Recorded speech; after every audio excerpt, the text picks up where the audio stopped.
Wow wow, বিশাল সাইজের একটা গলদা চিংড়ি কিন্তু পেতে গেছে গাইজ। হ্যাঁ হ্যাঁ হ্যাঁ, তো welcome to my fishing blog. হ্যাঁ, অনেক দিন পর একটা বড় ভিডিওতে সবাইকে স্বাগতম জানাই। এটা হলো আমার মামার বাড়ি, আর মামার বাড়িতে বিশাল বিশাল পুকুর আছে, কি বলবো আর, সবগুলো তো দেখানো সম্ভব না। এখানে আমার মেসো আছে আর আমার নিজের মামা আছে, তারা সবাই, আমরা সবাই মিলে আমরা মাছ ধরতে এসছি।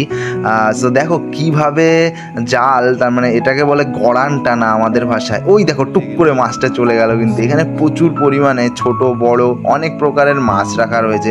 আর আমি যখনই মামার বাড়িতে যাই তখনই আমার জন্য গলদা চিংড়ি স্পেশালভাবে, ছোটোবেলার থেকেই দেখে আসছি, স্পেশালভাবে আমার জন্য কিন্তু রাখা থাকে। হ্যাঁ, এই দেখো এখানে জাল টানা চলছে। তো এই ভিডিওটার আরও বেশ কিছু পার্ট রয়েছে, তোমাদের সকলকে অনুগ্রহ করে বলছি একটু লাইক কমেন্টস আর একটু শেয়ার করবে, পাশে থাকবে যারাই এই ভিডিওগুলো দেখবে।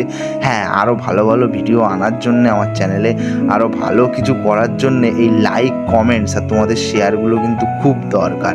তো দেখো এখানে কিন্তু বেশ কিছু ছোট ছোট মাছ উঠেছে, যেগুলো আমরা ছেড়ে দিচ্ছিলাম আর গলদা চিংড়ি মেনলি ধরছিলাম। তো দেখো এই যে বড় সাইজের একটা গলদা চিংড়ি, হ্যাঁ এর কিন্তু ঠ্যাংও আছে, ঠিক আছে।